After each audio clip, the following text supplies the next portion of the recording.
It's about 10 after 7, so I think I'm going to go get started. And as people join us, we'll just let them in. First of all, it's great to see you all. This is going to be the way we're going to have to do our meetings for the next probably 6 months at least. Where I'll give you a little update on where we are from National on those kind of things in a bit. But it's good to see you. Oh, I should tell you also that this meeting is being recorded, and we will be recording all of these meetings. If you don't want to be recorded, then just go into your controls there on your screen and turn off the video. And of course, if you want to mute your microphone, you can do that too. But we are going to record all of these. They will ultimately be published on our YouTube channel, which means they're kind of semi-public. If someone makes a search, they can find our YouTube channel and they can look at the videos, but we are not broadcasting that they're out there, but they're not strictly controlled either. So that's just a little info for you. What I am going to be doing with this, with all of these videos, is I'll do a little editing. I'll remove some of the dead air if there is any, that kind of thing, and then post them on the YouTube channel and let everybody know that they can go and see the entire or most of the recorded meeting. That's for folks that can't make it. One of the people emailed me earlier today and said, "Why are you making these on Tuesday? That's the night I've got at least 3 other things scheduled." And it makes it really tough. And there's just no way we can accommodate everybody, as I'm sure you can imagine. But this will give folks an opportunity to go out and take a look at it later on and take a look at the recorded session. I'm not very good at editing yet. You'll find that out as soon as you look at one of the videos. You'll know all about that. It's pretty tricky stuff, but it should be adequate to tell the story, and that's what we're going to do. And so that's coming along. If you see me looking off to the side there, I've got a cheat sheet over on the side here with my agenda on it for tonight. So you can see that's actually page 1. There's a little bit on page 2. So we've got quite a few things to talk about tonight. So I'm going to try and plow through a lot of this stuff so we can spend more time with Bill and his presentation. And so we'll just keep going. Anybody been out fishing? Who's got a fishing report for us? Has anybody been out? I was fishing on Tempe Town Lake. Really? How was it? Pretty good. My buddy caught about a 7-pound carp. Oh, I must confess, it was dark side fishing. Sorry. Oh. Well, it was your buddy that caught it, right? That's right. I was just running the boat. So you're safe. I was guiding. Yeah. I made it up to Silver Creek on Columbus Day. Oh, good. How was it? It was slow at first. I was surprised at how picky the fish were already. Just a couple weeks into the season there. You didn't start catching fish till you had the right fly, which turned out to be a black leech. And then after that, then I started getting some regular business. But yeah, they were pretty particular. Only 12 days into the catch and release season. Yeah, they learn pretty quick, don't they? Yeah. Yep. Yeah. I got to fish in Wisconsin, and I caught 6 trout.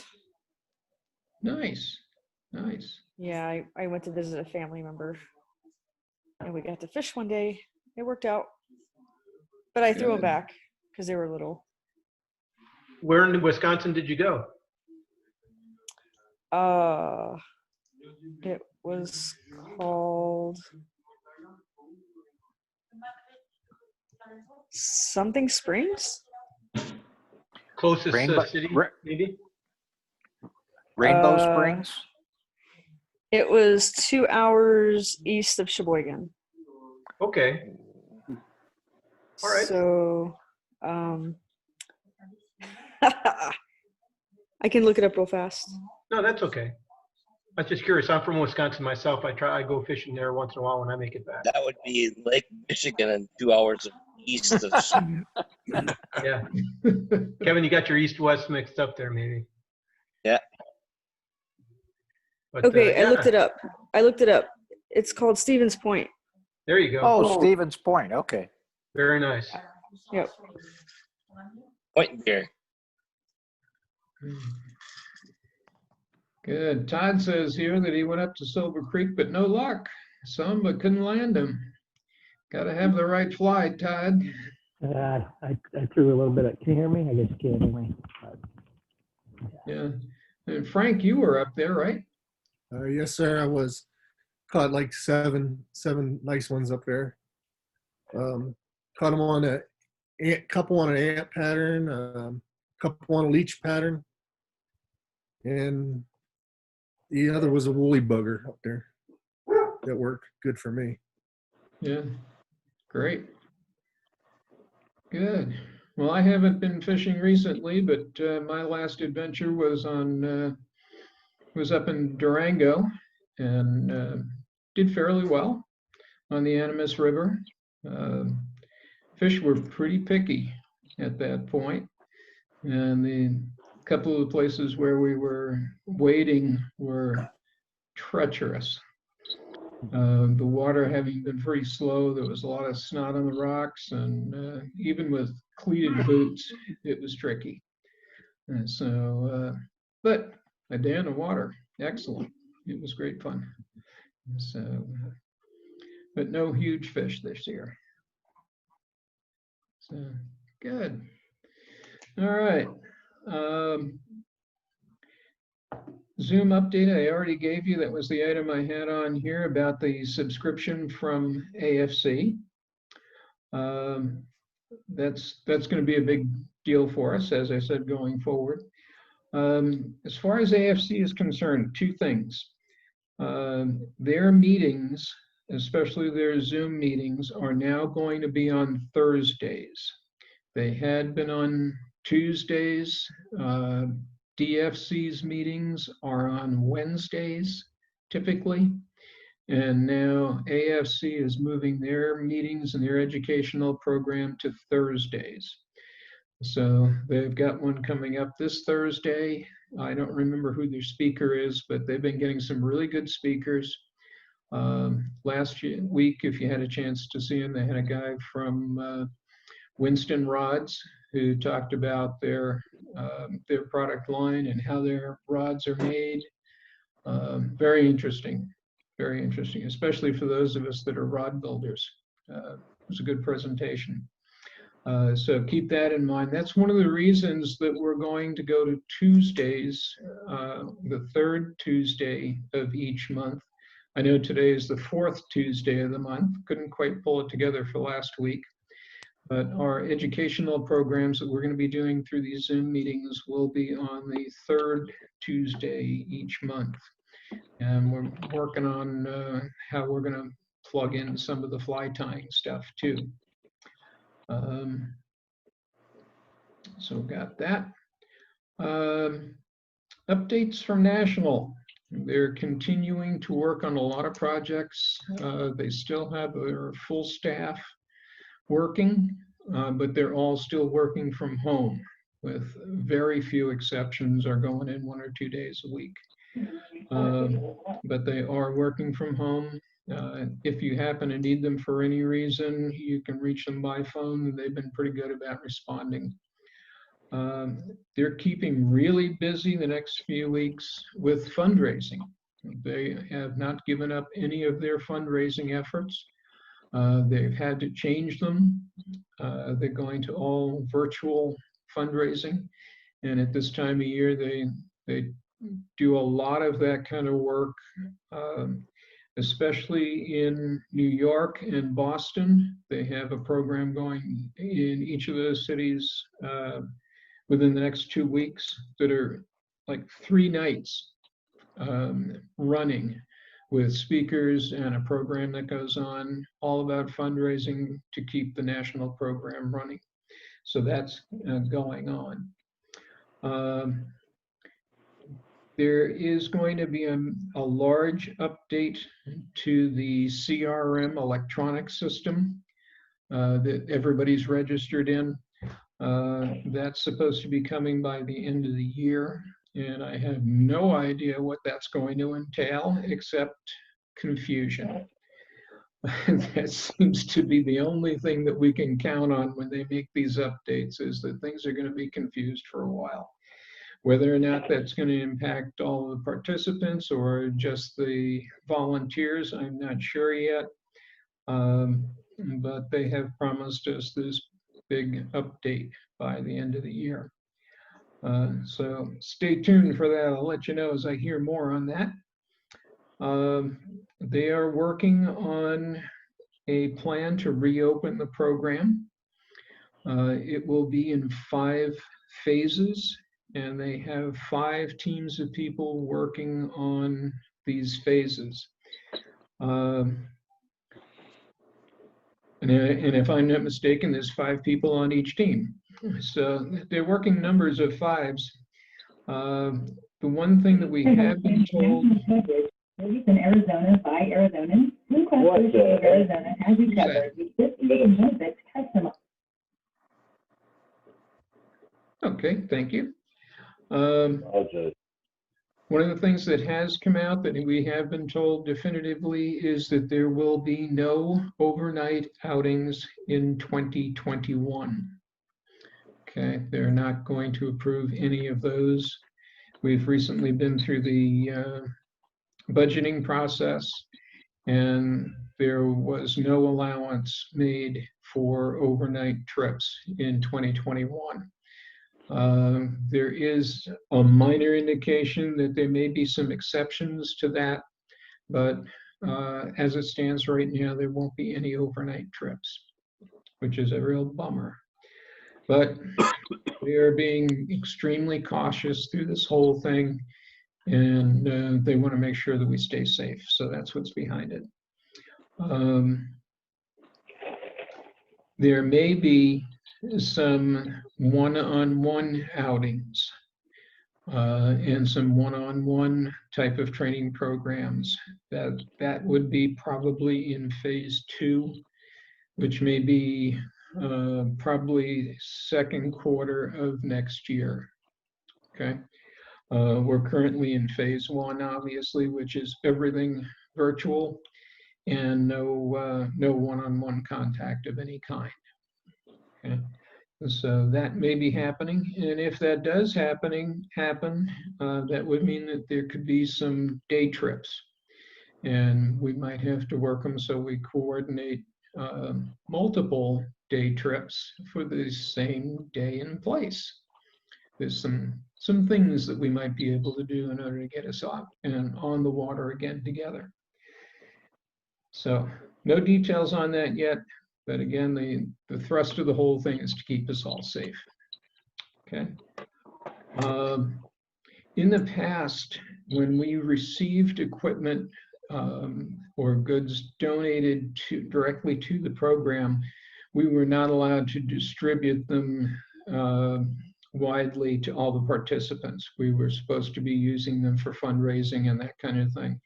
That is now changing. We have a lot of donated material that is in storage that we're now going to be allowed to distribute to the participants. Okay, not the volunteers, but the participants. And when I say distribute, that means give to. Okay, we have a lot of rods. I'd say we've got at least 25 rods, fly rods in storage. Some of them are some very nice 5, 6, 7, 8 weights. There's some 10 weight rods. Some of them are almost brand new. Others are in pretty rough shape, but functional. There's some bamboo rods. There's some older fiberglass rods.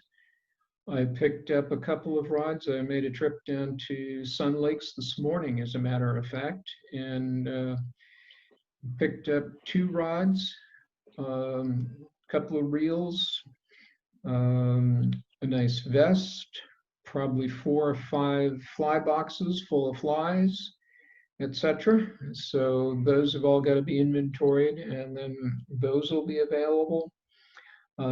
So anybody that needs or wants a rod or any of that equipment, please let me know, and we'll get together and work it out as to how we get that stuff to you. It's just sitting there collecting dust, and it might as well go to work. Okay. So if you're interested, please let me know, and we'll go from there. Okay. There's also a lot of fly tying materials. Again, I recently picked up a bin plastic box of nice fly tying materials in Yuma as I was coming back through there a couple of weeks ago. Those materials can also be distributed as well and given out to folks that want them. There are multiple bins, large bins of fly tying materials that are available. And again, those we'll just give them to you, and you can put them to work. Okay. If there is in that group of stuff, if there's something there that you can't make work for you and you want to borrow some of the equipment that we have purchased through the program, they're now going to allow us to lend that hardware for extended periods of time, but they will at some point in the future need to be returned. For instance, the TFO rods and reels that we use on trips, if you want to borrow one of those, you're welcome to do that. We'll do a little bit of paperwork and make sure you understand that you're responsible for it, and it has to come back at some point. But anything that the program has purchased would need to be returned. And so that's another option for people if you don't have equipment and you need it. Okay. If, for instance, you're going on a trip where you need an 8-weight rod, a 5-weight is not going to do it. We have some 8-weight rods. Okay, so you're welcome to use those for your trip. You can also use things like waders and boots, but we'll have to develop some guidelines on that, because we want to make sure that you're properly trained to be wading and that you're going to be safe in the water with that equipment. I don't think we would be loaning things like float tubes at this point. I don't see that. But that should certainly help get you on the water. So that's on that subject. On the post-fly program for the fly tying, that's going very well. We've got about 25 or 26 people on that now. The materials are real good, and I'm going to show you one of their videos here in a few minutes, so you get an idea of how that's coming along and the type of videos that they're producing, which are excellent, by the way. Anybody that's interested in that, let me know, and we can get you on the list on that. Yes. Still awaiting mine. Yes, and I've got an update on that for you, Michael, and that is that they began shipping yesterday. They were supposed to start shipping at least a week ago. They're supposed to ship on the 20th, I found out, and they didn't start shipping until yesterday. And so there'll be more coming along. The ones that I received on October the 2nd and sent out the email were not the October ones. They were the September flies. So they're running behind schedule. But they have got a couple of new flies coming out to us, so we should be beginning seeing those things this week. Okay, and so that's the update on that. Some of the flies that we're working on right now are pretty challenging, by the way.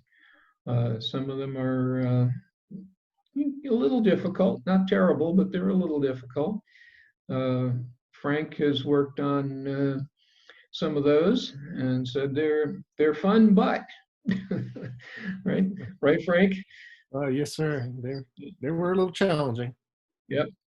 And so Frank's been doing an awful lot of those flies, and they're looking real good. He and Magda, by the way, are both in the national fly tying competition, and you should have heard about that through all the emails and everything. And you can now vote for them. You're only allowed to vote for one person in each category, and there's 3 categories. But go ahead and take a look at the flies that they've done and cast your votes. So Frank's also in the rod building competition as well. So that's going along real well. He's been very busy. So good job on that, Frank. Thank you. Let's see. Local fundraising efforts are still moving forward, even though we're not going to have overnight trips next year. Our major donors are still working on our behalf. The guys down in Sun Lakes are working on a couple of different projects. 2 different groups are working on our behalf. One is the Sun Lakes Fly Fishing Club, and they are right now working on a silent auction. And they're at 130% of what they expected to get.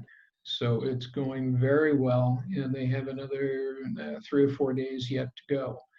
So they've already well exceeded their goals, and they'll be providing us with some money for that for those trips when they get turned back on again. And they have another couple of items that they're working on as well for fundraising for us. Also, the Hooked on Healing motorcycle ride is still going to take place next year, March 6th. Mark is our representative with that group, and he's already been to a couple of meetings. They've had a couple of planning sessions already. They have more coming up, and they're getting some new ideas on how they're going to do the ride to make it a little bit more efficient and still maintaining, social distancing and being very careful of the participants. We may ask some of the volunteers to help with the ride this year, but we will not be allowing any of the participants. That's just going to be the way it is for right now. But the point is that these people that have been sponsoring us all along are continuing to do that, and that's important. There was some discussion on their end about just stopping, but they thought they'd kind of lose all of their momentum and lose their contacts if they didn't continue. So they're going forward on our behalf, and I think that's great. Mark, did you want to add anything about that? Pretty early right now, but the Rotary's 100% behind us for sure. Mm-hmm. And we're going to try to broaden out the base a little bit and see if we can get some participants on the custom car side this year. So that's been the big deal. Sponsorship, it's really funny because we were concerned that we may not be able to get some of our sponsors that we've had in years past, but Western States Bank, one of our sponsors, said, "Hey, I'm having the best year ever as far as banking goes. There's money out there. So don't be concerned. We'll get the sponsors." So all in all, looks pretty favorable right now. Yeah, good. Yeah, once things get loosened up and we can start traveling again and all, money does not appear to be a problem at this point because of not essentially spending any of our budget from this year, and doesn't look like much of it, if any, next year. And so once those things get turned back on, we'll be in fine shape to take some trips. Okay. All right. Any questions on any of that stuff? I went through that pretty quick, but that's good. We don't need to dwell on too much of that stuff. I have a question for you, Rich. Mike Klatt. Yeah. Regarding the local fundraising, we were using a flyer or brochure a couple of years ago. Is there anything current that we could give to doctors or contractors that we work with and ask them for a donation? Yes, there is. We have to be very careful about how we accept donations at this point to make sure that they remain in our program. But we can certainly do that. The brochures are the same as they have been over the last couple of years, and I have plenty of them. And you and I can work something out where I get some of them to you. But there's nothing new, which I think was your original question. It's the same one-page kind of card. You know, it's about yay big. Right. Trifold. No, it's just a one-pager at this point. It's not a trifold. Okay. Yeah. And so we can get some of those to you. And they simply have my contact information on the back side. They're nothing special, but that's what we've got. All right. Rich, Yes, pleasure. as anybody that goes on to vote for the fly tying contest will quickly find out, you can only vote for one, as you mentioned. You're in each category. And I'm not suggesting that we do anything illegal, but if you happen to have 2 Facebook accounts in your house, you know, your wife can vote. And our goal is to get Frank and Magna into the national judging. So I think that rather than have you pick one or the other, you know, look for another account and maybe you can pick both, and we can get them both in there. I agree. And may I say one thing? May I say one thing? If you have to pick one or the other, pick me. But seriously, there is an issue with that website, because what happens is you click on the vote button and then it prompts you to log in to a social media account. And then there's a green box that comes up that says okay, and then people think that they voted, but you actually have to go back and click that vote button again. Yes, you do. And that vote button will turn green. That's true. So I am in a predicament because I know about 30 of my friends that I know for sure have gone on there, but I only have 11 votes. So I'm going back online and telling people, you know, can you try one more time and go back and click the button again, because it's kind of like not fair, you know? Well, it's confusing for sure. I agree. Yeah. So I feel like you should be able to click the button and be done. But I mean, most people don't know to go back and click it again, because why would you? You know what I mean? Yeah. So anyway, if you're going to vote, just make sure you go back and click it again. Is Okay. there an email that came out that I didn't see that? Maybe I missed that for the voting? Well, there have been emails, but you can also go on to the National Project Healing Waters. Just type in Project Healing Waters fly tying contest, and it'll lead you right to it. Oh, all right. Awesome. Thank you. Yeah. Yeah, you should all be getting, by the way, weekly emails from National, and I think it's called Notes and Updates or something like that, and it has a lot of those subjects on it. If you're not seeing that on at least a weekly basis, it usually has you know, blue banners and pictures and stuff, pretty well done. You may check your spam folder or your junk folder, because it in some ways looks like advertising, and some of these systems will kick it out to junk. But there's frequently a lot of information in there, and you can pick it up that way. But yeah, let's get as many people as possible into this first stage of the voting.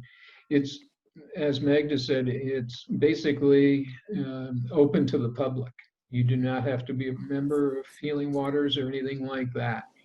Anybody that wants to vote during this phase of it is important. The way it's going to work is the top 10% of people that get votes are then going to go on to an actual judging by experts in the field of fly tying, for instance. And then they will make the final judgments and selections. So that's how that works. But we got to get over the first hurdle, which is the public hurdle. So that's the story on that. Okay. Any other comments or questions? Rich? Yes, JC. In last week's Project Heating Waters notes and whatever, under videos, those of you that have been to Silver Creek, there is a video put out by Arizona Game and Fish about one of our earlier trips up to Silver Creek. Norm, Dan, and Tony are ones that I recognized that were at that one. Good, and thanks for that. I went on to that site and I took a copy of that YouTube video and I put it on our YouTube channel. So I'll show you where you can all get access to that very quickly. And I've stored a copy of that. And so that's a good one. What else have we got? Questions, comments? All right, I'm going to share my screen with you all, and you're going to be able to see my desktop. And I'm going to show you some things about our YouTube channel. And hopefully this is going to go according to plan here. So hang on just a second.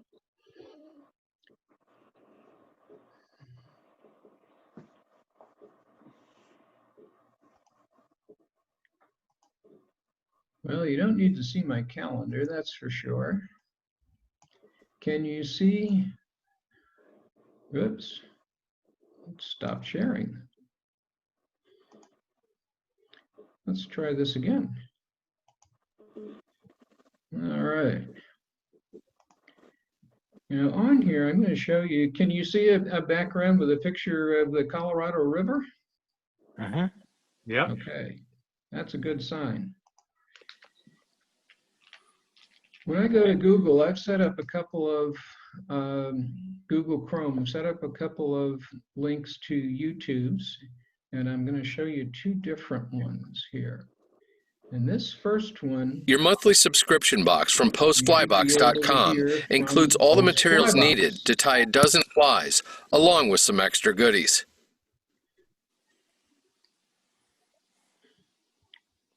This is the September, one of the September flies. This is a somewhat modern take on a traditional soft tackle pheasant tail, a fly that's consistently fooled even the wariest of trout for better than 100 years. To begin, pick up one of the size 14 hooks and place its point into one of the pearl-colored beads. Slide the bead around and up to behind the hook eye. You can then get the assembly firmly secured in the jaws of your tying vise. Once done, push the bead down the hook shank a little. Now, the reason why I wanted to show you this, and we're not going to watch the whole video, but I wanted to show you this one because of the quality of the video. This is something that would be very difficult for us to reproduce, and they have done a really good job of it. And it's one of the reasons why I decided that we should go with the post-fly program. Their videos are excellent, and that's just one example of it. So I wanted to show you that, and I'm going to show you some other things about YouTube as a whole.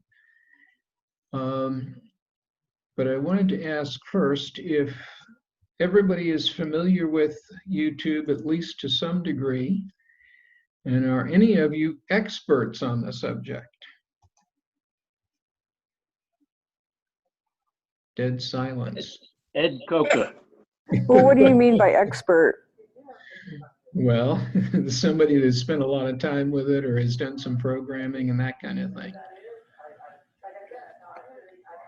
Okay, so I'm going to spend a few minutes telling you about our channel, and this is the home page for the Phoenix Program Fly Tying and Fishing YouTube channel. We have a number of videos on here. This is only a small number of them. And the easiest way to access these videos is to go to playlists. If you click on playlists, you'll see we have 3 different categories of playlists. But before we get there, let me tell you how you get to this page. And I've sent out the link to it, which is up here which is this URL. I put that into a number of emails, and I will send that out again. But it gets you to this channel. And our channel marker is this small picture of this pheasant tail nymph. And you'll notice there's one up here in the upper right corner also. So when you log on to this page, if you want to go to our channel, you just click on that little icon, go to your channel, and it will bring you to the home page that looks like this. And it has a small number of videos that we've produced here. Okay? If you again go to playlists, there's only 3 playlists in here now. And on the group of playlists, you'll see that there's, for instance, in this one, there's a 20 in that black box, which means that there are 20 individual videos within that playlist. The second one here, there's 3. This one, there's just 1 that I put in here today. So you can view the whole playlist by clicking on View Whole Playlist. And this gives you the entire list of those 20 videos. And these are all the ones that John produced for us that are the basic fly tying videos. Somebody is ringing. On these, you can pick any of these videos you want to watch. All of them show you the amount of time that it takes, like this is 1 minute and 40 seconds, this one's 3:25, etc. You can watch them either in sequence or you can watch them out of sequence, whatever you want, doesn't matter. If you start by clicking the play all, they will be played in sequence. So there's no sequence number for the table of contents, okay? But each of the others, you'll notice that they're numbered 1 through 18. And that was the sequence that John used to produce them. And there's a reason for all of them, and that is that one follows on to the next. There is a definite sequence to them, and the skills build one upon the other. So if you're just starting out with these, I'd suggest that you take them in sequence and work your way through them. You can always go back. You'll see where it says that watched, for instance, here. Okay, I've watched that one a couple of times. All right. If you haven't watched one, it won't say that. Okay. And so that way you know where you are in the sequence, and that's helpful as well. You'll also notice that these run anywhere from 1.25 minutes. Basically, I think the longest one is probably 4 minutes and 30 seconds here, this one, until we get to the very last one, which is the demonstration fly. And that is the build of a fly from beginning to end, and it takes almost 15 minutes. But the rest of them are all short clips, and I think that's important. And so you realize that you're not getting into a real long video on any of these. And I'm going to just show you one, and so you get an idea of what we're looking at. And I'm going to stop it in places, and that's the introduction one. I love for fly fishing, and I bet many of you are. And these controls, you can see all the things that are in this toolbar down here. You can also see them when you bring this up to full size. And this last icon on the right-hand side where it says full screen is the one that will do exactly that. It'll bring it up to full screen. The button here on the left will replay the last video in the sequence, and this one will play the next video on the sequence. So you see that this is number 2. Okay, that would be next. So you could jump forward to that. And the title of the individual video that you're watching is up here in the upper left-hand corner. Okay. On the lower right-hand side, there's closed captioning button here, which we are not using. We haven't put that together. There's settings, some of them including playback speed. This is normal, but you can go either very slowly or you can pick up the speed if you want to zoom through a particular section. Okay.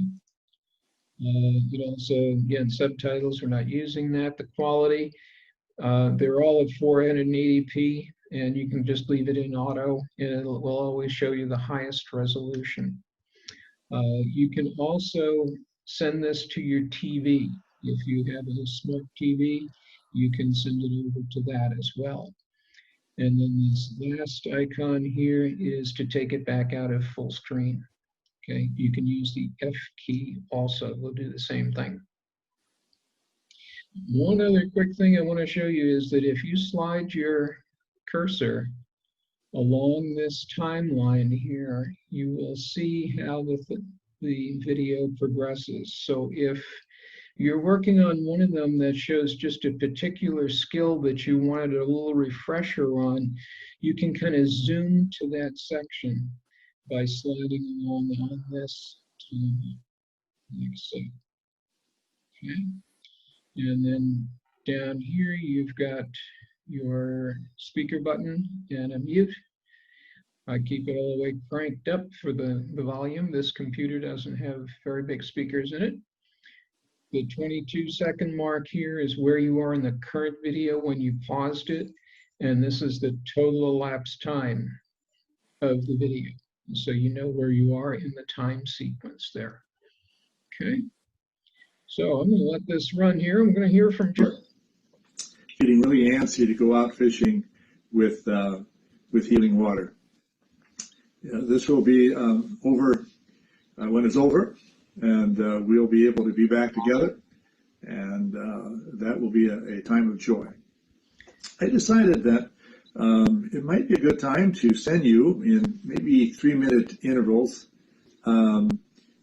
some fly tying techniques from the basics.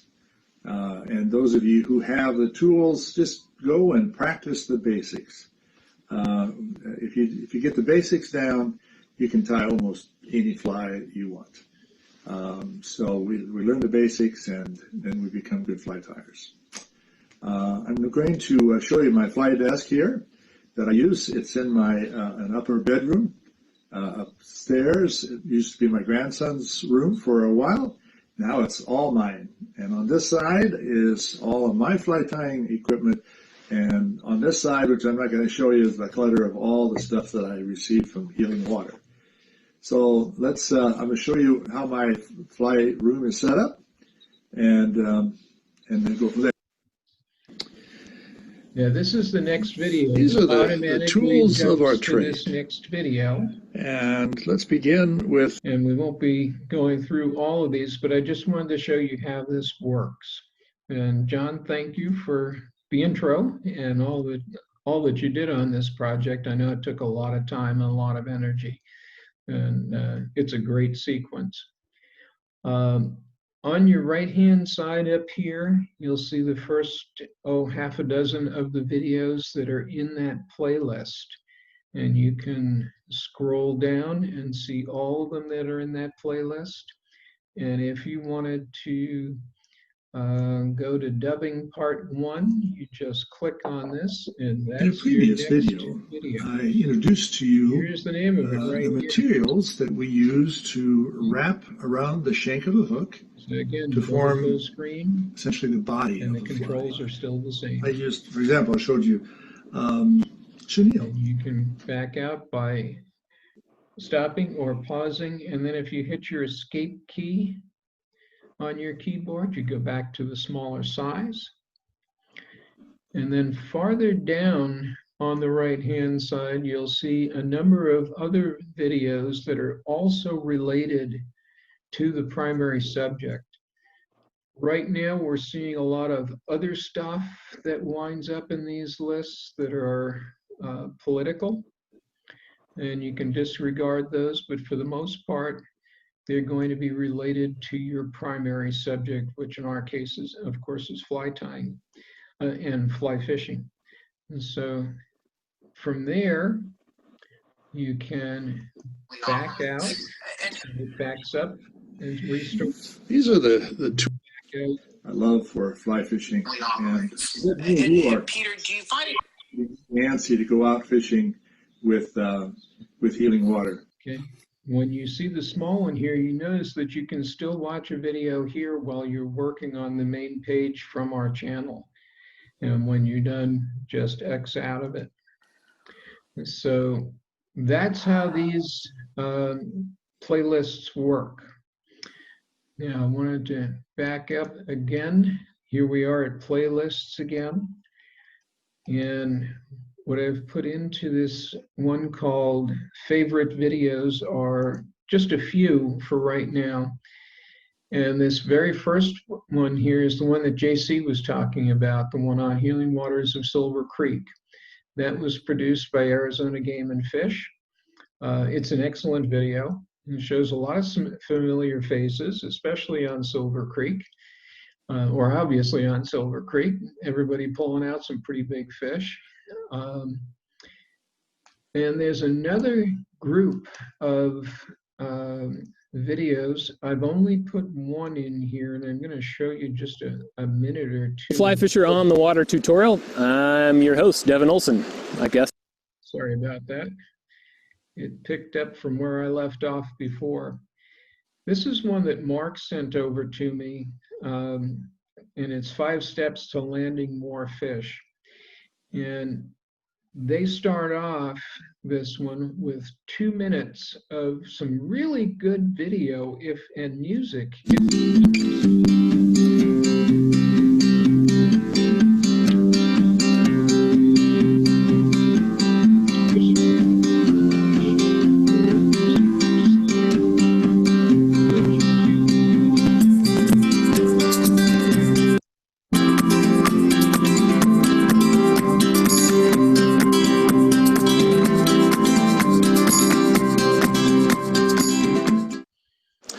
Welcome to another Tactical Fly Fisher on the Water tutorial. I'm your host, Devin Olson. I guess that's what you called me anyway.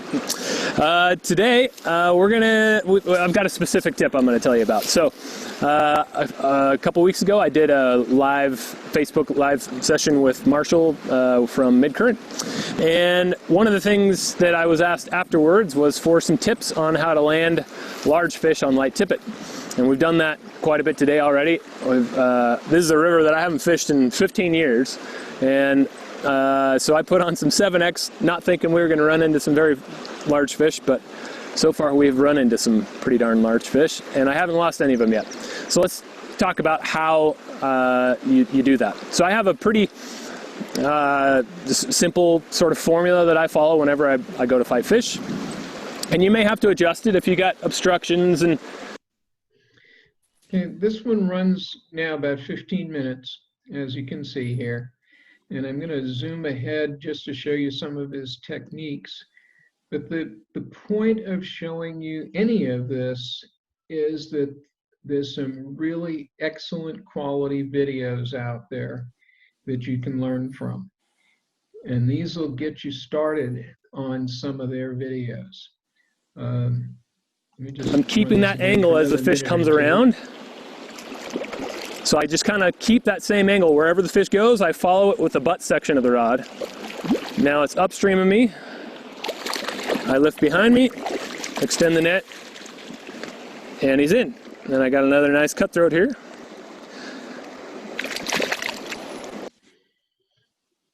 All right, and again, use your escape key to bring it down in size. And when you're on this right-hand side, knowing that the name of this company that did this one is the Tactical Fly Fisher, you can look for others that are by the same outfit, but just on a different subject. And here's the Tactical Fly Fisher. The new Fly Fisher is also excellent, very good quality videos. They're really well taught. And so I wanted to point them out to you. This is a really good resource.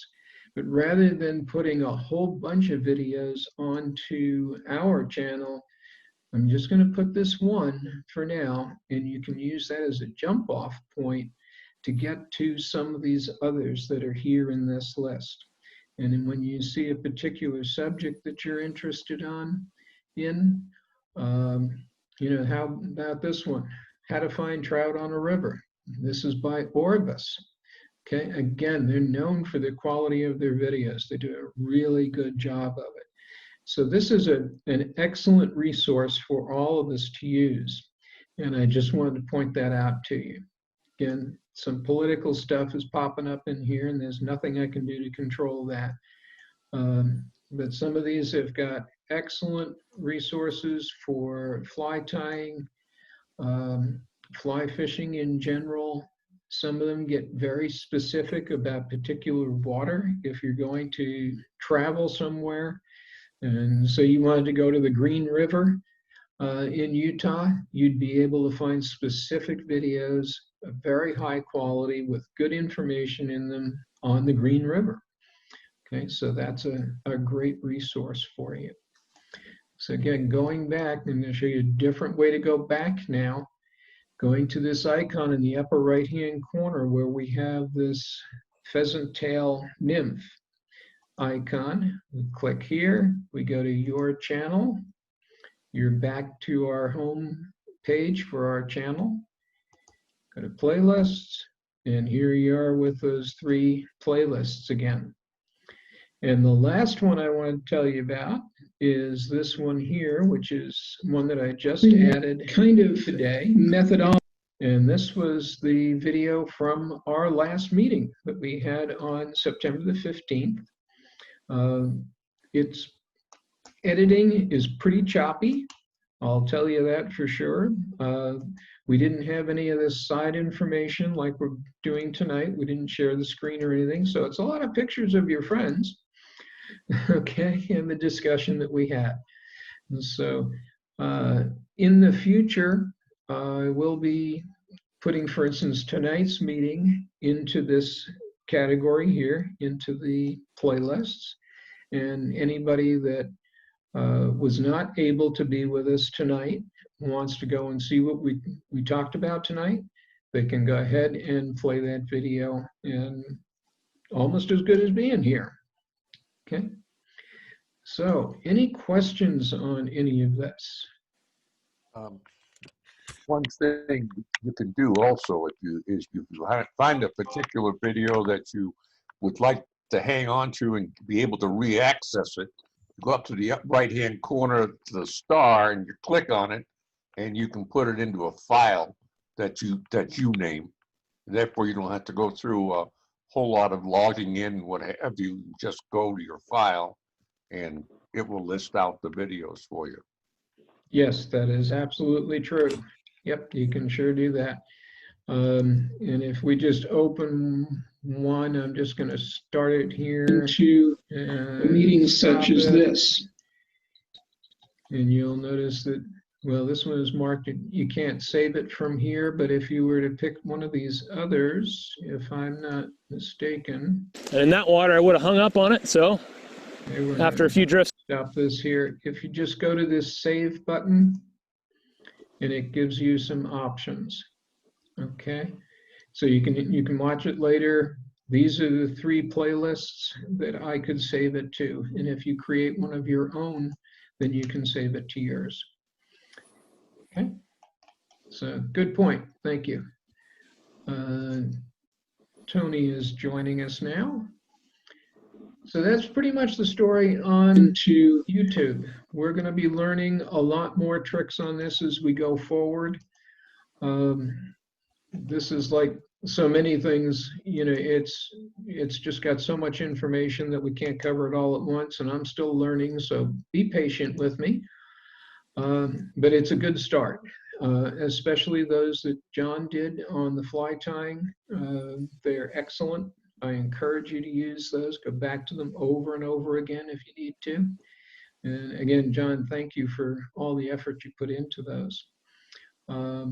The only other one quick thing I was going to show you is the sort by. You can sort them by the date created, the oldest, but the newest, or the last video that was added, so that if you wanted to come in and say, okay, what's new, just sort them by this last video added, and you'll see just that, the last one that was added to the list. If you change it to the oldest, you will see that. Yeah, I would never tell anybody what my first. I would avoid telling those on anybody what fly my tying, political party affiliation was. then the favorites, You don't and want then to. You the don't want to be virtual like leads. persecuted for it. Okay, somebody was speaking there. I couldn't Or be tell spat what. on, or like lose your job, or get kicked out of a school, or Hey, you know you're not muted, right? Yeah, mute, please. Yep. oh, sorry guys. Okay, any other questions or comments about this? What do you think? Does this sound like a pretty good resource? Yes. Yes. Definitely. Good. Yes, it's a good resource. All right, good. I'm back. All right, hi, Tony. You made it. All right. That's all I've got for that. So Bill Larson is up next. Bill, are you ready? Well, I'm going to try. Okay. I'm going to turn this over to you, I think. Are we there yet? Okay, you should be able to pick it up from there, Bill. Okay, what I've been doing recently is I've been trying to keep track of new things that Game and Fish is offering. And I'm going to share my screen and a little bit of a PowerPoint with you. It will not take long. It will not be painful. And so let's go with there. No. Okay. The first one I visited is North Peoria. The Paloma Community Park just opened up within the last month. It's about a mile south of the 303 or 1 mile north of West Wing Parkway on Lake Pleasant Parkway. Lake Pleasant Parkway used to be the 99th Avenue that went up to the Carefree Highway to go to Lake Pleasant. Excuse me As a you're second, going, Bill. okay. Are you sharing your screen? I am. Are you not seeing it? I am not. Okay, let me try again. All right. Let's go to this.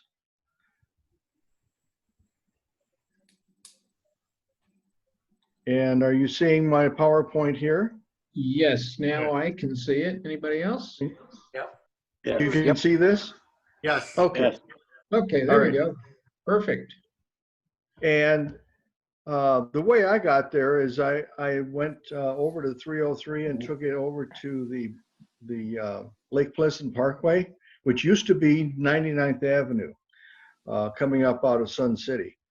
Anyway, when you get to Dixoletta and then you go south on it to the first traffic light, and then you go east and you go over to a diversion dam, you're going south on that road until you go roundabout, and then you take a right. Most of the fish are within 2 rod lengths of shore. There's a lot of sunfish and largemouth bass in there. I caught 5 in just about an hour.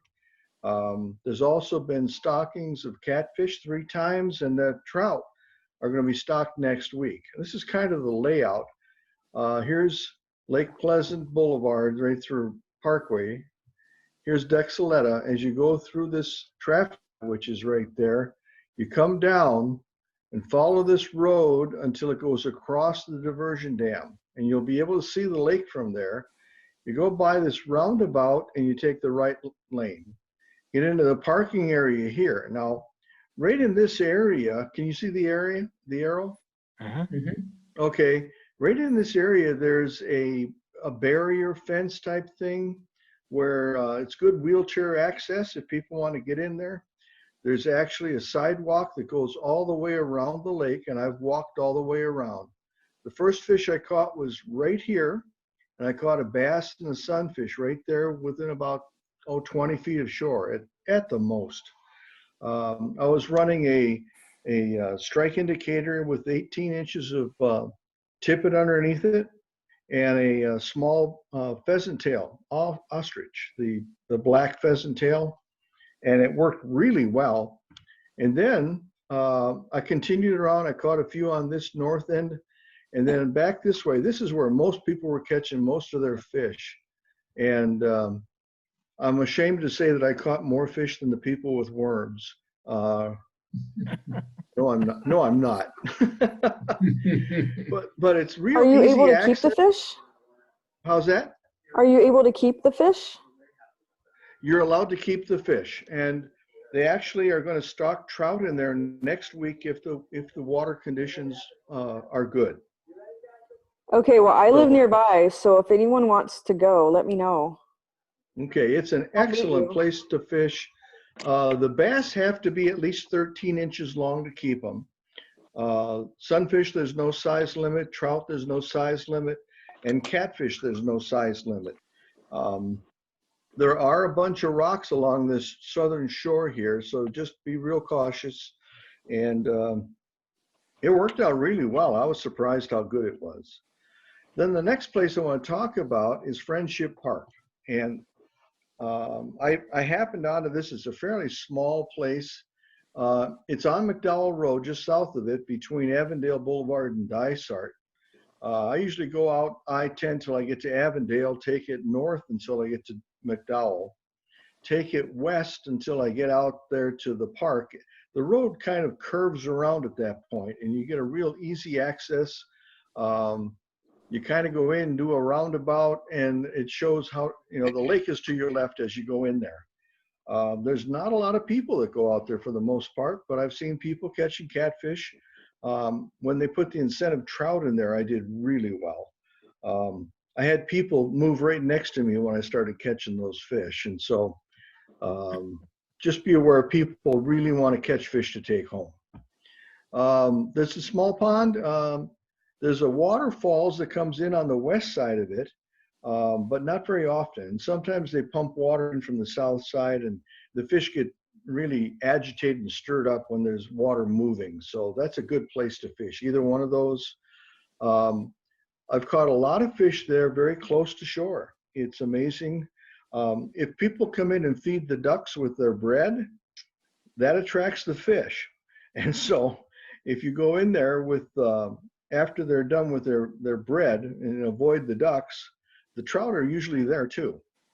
And there's a cement water tube on the south side, and there's a tree right there. It's a good place to catch or cast your sidearm casts to stay underneath the branches of that tree and get close to that cement tube. It's pretty good.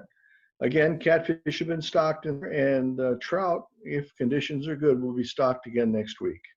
And this is an aerial picture of the pond. And as I'm coming down McDowell from Avondale, I turn in here, you come down around, and here's your roundabout, and you want to go this way. This little road here is blocked off. You cannot drive that. But you can come down here through the parking lot. Real good facilities here in the way of bathrooms, modern stuff, and park real close right here. And I've walked all the way around this pond and done really well with sunfish for sure, and trout as well. This little narrows right here is a great place to fish for trout when they get stocked in there. It's really good. And I had probably about a 20-inch trout right there. And the guy that was over by this waterfalls immediately marched over to this spot and started casting to where I was casting for that fish. The third place I'm going to talk about is in Gilbert. It's a brand new spot. It's called the Gilbert Regional Park. And I haven't been there yet myself, but I've been looking up the information on it. It was stocked with catfish, and they usually, with a new pond, they'll put in sunfish and bass as well. So I really think they're probably in there. And then the next time they're going to stock it with trout is going to be like the third week in November. I was looking it all up. If you want to do a Google search, it's 3005 East Queen Creek Road, and that's in Gilbert. It's south of Queen Creek Road, and it's west of Higley Road. And this is kind of a photographs that they have to show you. It's a 7-acre lake, and it actually has a fishing pier that you can fish on right there. So that was pretty much what I wanted to share with you. Another thing I wanted to share with you is, let's see if I can get out of this. Oh, there I am. Down off of 91st Avenue, as you're going south from I-10, it crosses the Gila River, and it's the Tres Rios wetlands area, and I've been catching fish down there. Do you know what a plecostomus is? Yeah. Anybody? Yeah. I've caught plecostomus 10 inches long down there. And there's tilapia. The first fish I caught out of there was a catfish, channel cat. I've caught sunfish. I've caught bass. And that one pleco was just the surprise of my life. But you have to have a permit to go in there. So if you want to do, it's free. There's no charge. And you go to phoenix.gov, and then you look up the Tres Rios area to get a permit. It's free. It's good for 6 months. And you can go in it whenever you want. I've been using it as a walking area. I'll get in there and I can walk a mile into a really neat, secluded spot. But there's also a big dam. I've seen plecostomus bigger than what I caught in there. But there's tilapia, there's catfish, and there's largemouth bass and sunfish. So it's a really neat, if you want to get away from it all and have a nice long walk, it's about 2 miles in there. And again, all my information comes off the Game and Fish website. There's all kinds of stuff in there about when and where they're going to put trout. And the big thing is, next week, in most of the trout ponds, or the city ponds, they're putting in trout. Excuse me. So if you go to YouTube and you look up night fishing at Lake Pleasant, you're going to see I do like to do some dark side fishing too. Okay, we won't tell. So that was what I had in mind, and there's so much stuff available. I've been going over by PIR and go down to the bottom to the east, and you take a left rather than going all the way to the road, or all the way to the pond where it goes underneath the road. You go down there, but on the near side there's a road goes to the left, and there are 2 ponds where you can fish underneath the bridge in the shade, and you don't have to worry about having sunburn down there. And I've actually caught black crappie in the river. I didn't know they were there. So you can have a good time. There's a lot of stuff to do, even if it gets warm, but I don't think it's going to get hot again for a while. Bill, did you release the crappie? Yes, I did. Okay. And I did catch them with flies. And the PTO, the black pheasant tail that AFC is promoting, I've caught my fish on that exclusively up at Silver Creek last time. The black pheasant tail ostrich turned out to be the fly to catch.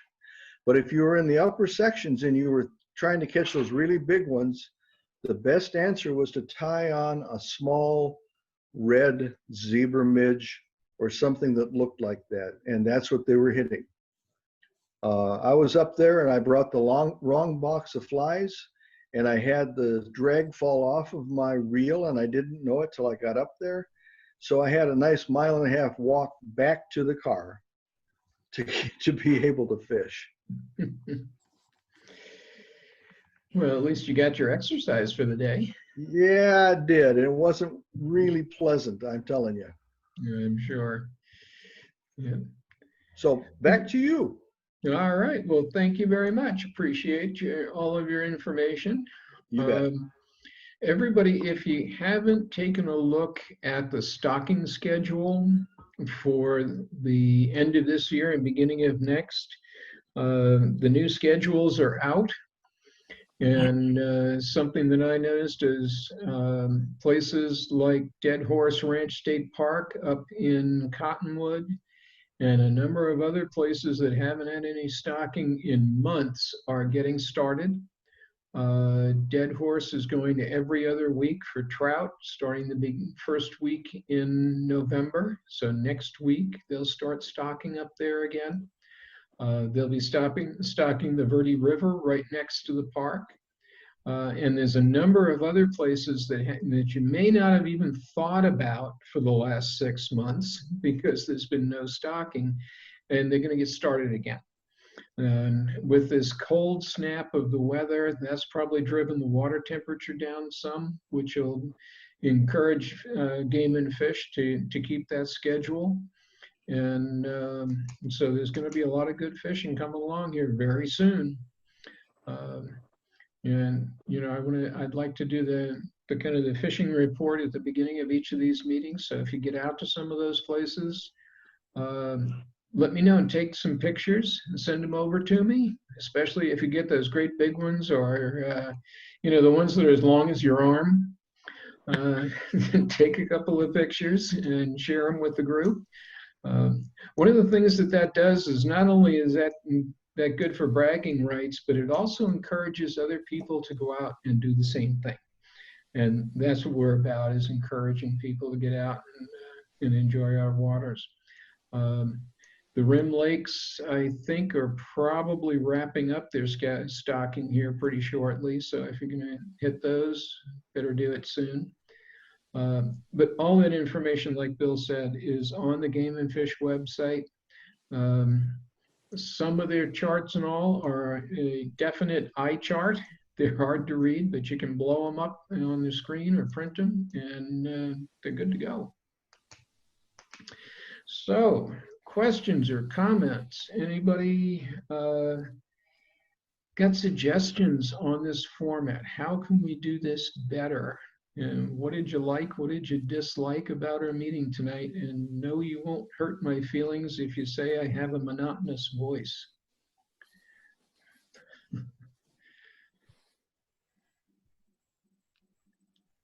Should I unmute everybody's mic?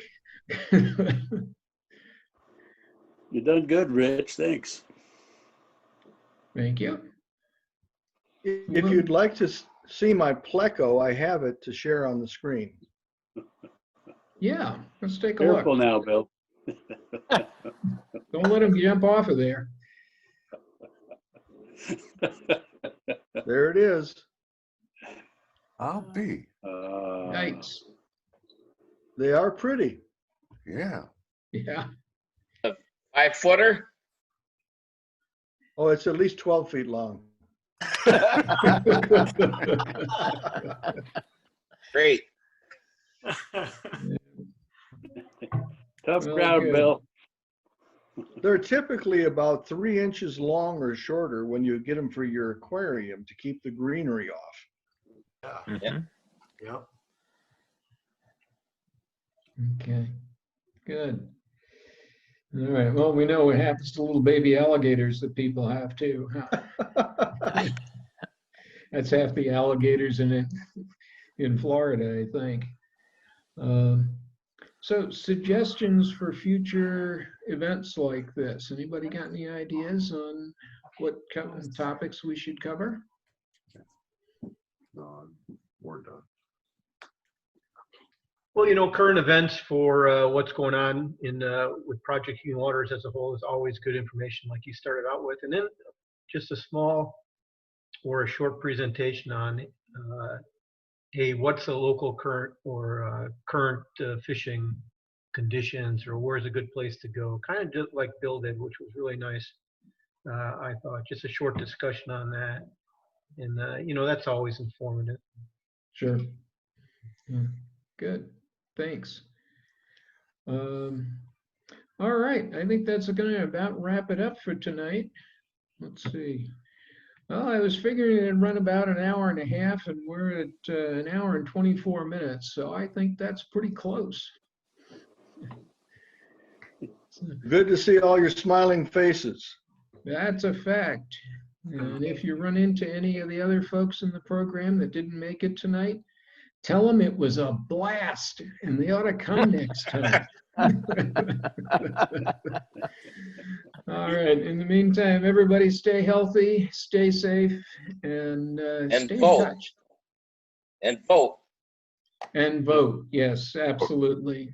That is a mandatory item in my book. Please get out and vote. All See ya. right. And don't forget to vote for our folks that are in the fly tying and rod building competition. Make sure you cast your votes for Frank and Magda, and let's see if we can get them on to the next phase of that competition.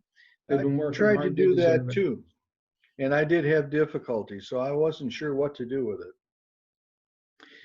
So That's- basically, if you have that kind of information, excuse me a second, Magda, if you have that kind of experience, let me know, because I need to feed that back to National.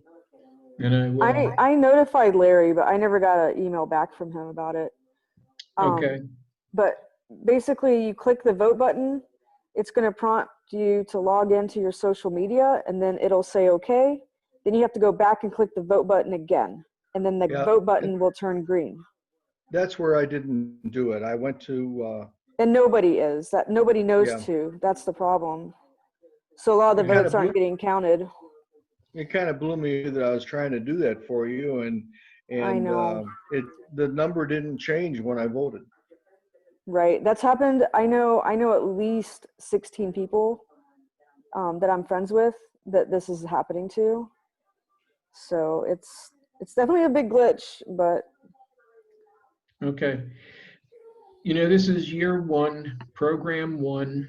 There's bound to be glitches, there's bound to be issues, and unless we tell them about it, they won't fix it. So this is really good information, and I will fire off an email to a couple of people and let them know that it's an issue and they got to fix it. Okay, they've been pretty responsive to some of this stuff as well. So growing pains, All right, folks, great to see you all. Hope to see you all soon, and have a good night. Thank you. You too. Thank you, Rich. Night. Eat some fish. Good night, everybody. Good night.